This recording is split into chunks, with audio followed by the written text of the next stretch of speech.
Assalamualaikum warahmatullahi wabarakatuh. Di sini dengan saya Elisa Gita Putri dengan NIM akhir 079 akan menyampaikan analisa portofolio saham BBNI dan SIP dan juga analisa obligasi korporasi untuk memenuhi tugas manajemen portofolio dan investasi. Topik utama dalam presentasi ini ialah yang pertama membahas mengenai BBNI, yang kedua membahas mengenai SIP, dan yang ketiga membahas mengenai obligasi korporasi. Baik, langsung saja yang pertama ialah Bank Negara Indonesia atau BBNI. PT Bank Negara Indonesia Persero Tbk atau BBNI atau BNI merupakan perusahaan yang berbasis di Indonesia yang utamanya bergerak dalam sektor perbankan. BNI didirikan pada tanggal 5 Juli tahun 1946. Produk dan layanan utama perusahaan mencakup kartu kredit, rekening simpanan, rekening giro, dan deposito tetap, serta berbagai jenis pinjaman seperti pinjaman perumahan dan pinjaman konsumen lainnya. Selain perbankan konvensional, perusahaan juga menyediakan layanan perbankan syariah melalui anak usahanya PT Bank BNI Syariah.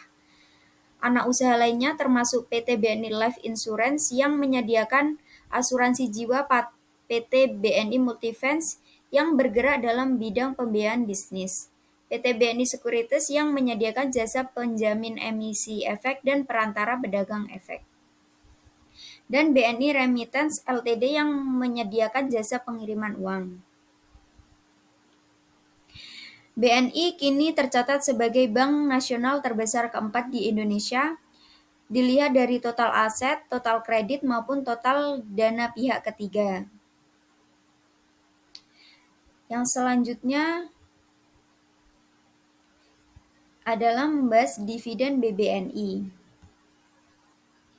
PT Bank Negara Indonesia Persero Tbk atau BBNI mengumumkan pembagian dividen sebesar 7,3 triliun rupiah atau 40% dari total laba bersih tahun buku 2022. Dengan demikian, investor akan mendapatkan pembagian keuntungan senilai Rp392,78 per saham.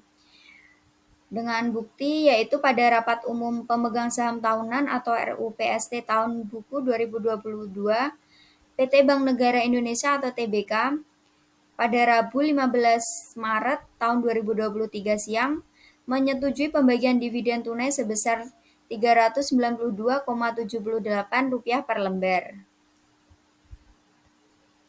Jika mengacu harga BBNI di kisaran Rp9.000 per lembar, maka dividen yield lebih dari 4%.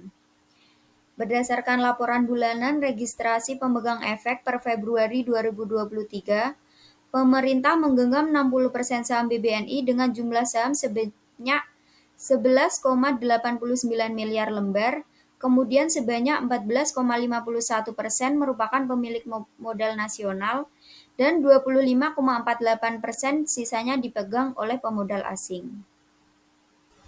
Sementara itu, sepanjang 2022, BBNI mengumpulkan laba bersih sebesar Rp18,31 triliun atau tumbuh 68% secara tahunan.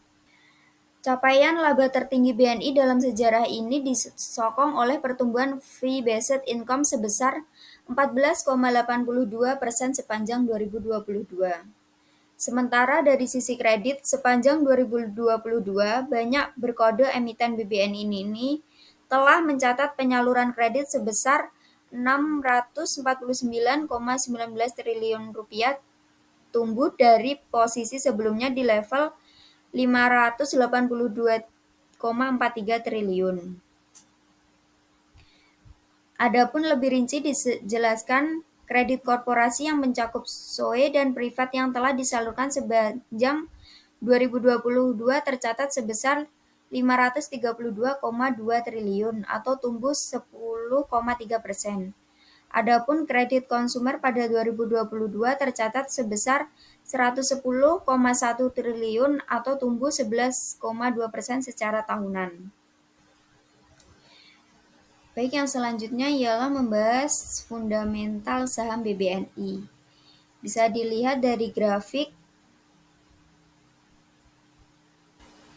Langsung saja untuk analisis fundamental PT Bank Negara Indonesia Persero Tbk, yang pertama ialah TIR saham. Saham TIR 1 dengan market cap besar di atas 40 T. Yang kedua, net profit. Perusahaan mencetak laba positif 5 tahun berturut-turut. Yang ketiga, rasio hutang. DER atau rasio hutang kurang dari 1 atau 0,31 kali modal. Yang keempat, current ratio. Aset lancar lebih besar dari liabilitas jangka pendek. Yang kelima, net profit margin. Profitabilitas baik NPM lebih dari 10% atau 30,0,8%. Yang keenam, price to book value. Undervalued, PBV lebih rendah dari valuasi perusahaan sebesar 0,65. Return of equity, profitabilitas kurang baik, ROE kurang dari 15%, yaitu sebesar 14,53%. Yang selanjutnya, Buffett intrinsic value, overvalued, harga saham di atas harga wajar, yaitu sebesar 0. Yang terakhir ialah earning per share. Perusahaan belum mencetak EPS positif selama 3 tahun berturut-turut. Untuk materi yang kedua ialah SIP atau Silio Maritim Perdana. PT Silio Maritim Perdana Tbk merupakan perusahaan pengangkutan yang berbasis di Indonesia yang utamanya bergerak dalam penyediaan kapal induk lepas pantai untuk industri gas dan minyak bumi hulu. PT ini bergerak di bidang jasa pelayaran untuk mendukung kegiatan eksplorasi dan produksi minyak dan gas yang didirikan pada tahun 1989.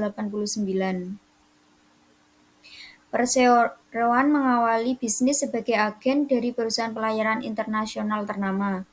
Namun meskipun berstatus agen, Perseroan tetap menjunjung komitmen tinggi untuk terus tumbuh dan selalu memberikan pelayanan yang terbaik kepada pelanggan.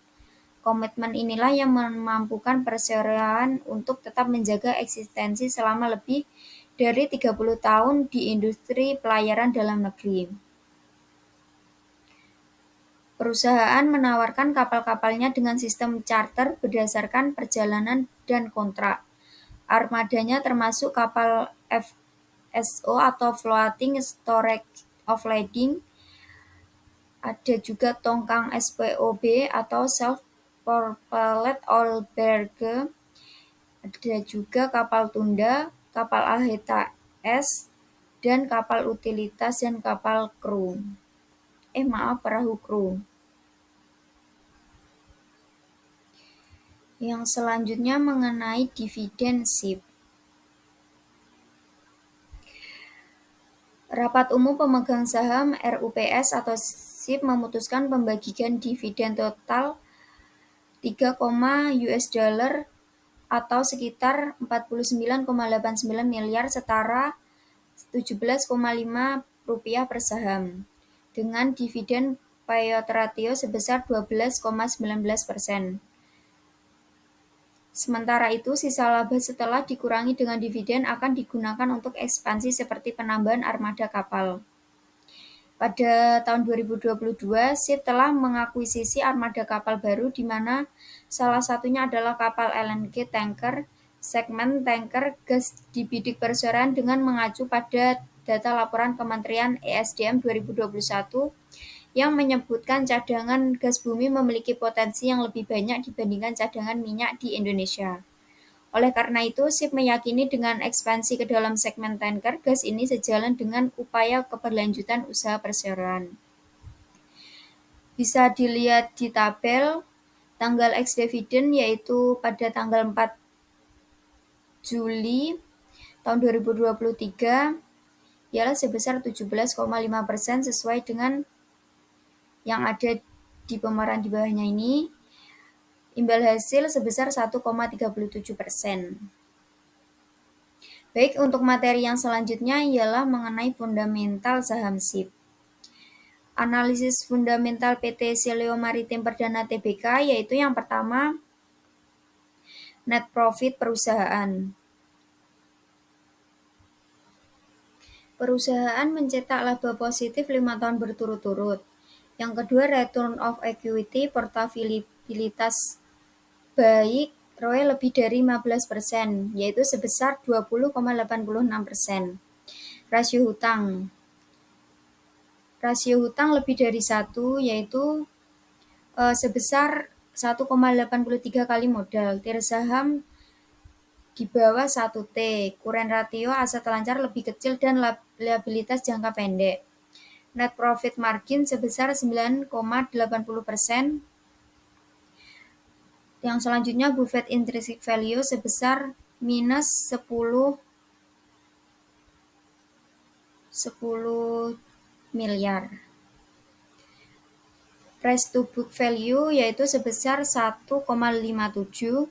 Earning per share, perusahaan belum mencetak EPS positif selama 3 tahun berturut-turut.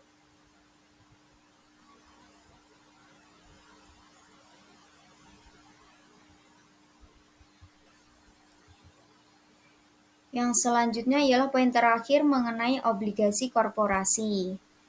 Obligasi korporasi adalah obligasi yang diterbitkan oleh perusahaan swasta nasional termasuk BUMN dan BUMD. Obligasi dapat dijelaskan sebagai surat utang jangka menengah panjang yang dapat dipindahtangankan yang berisi janji dari pihak yang menerbitkan untuk membayar imbalan berupa bunga pada periode tertentu dan melunasi pokok utang pada waktu yang telah ditentukan kepada pihak pembeli obligasi tersebut. Beberapa istilah terkait obligasi yaitu yang pertama nilai nominal atau face value. Adalah nilai pokok dari suatu obligasi yang akan diterima oleh pemegang obligasi pada saat obligasi tersebut jatuh tempo.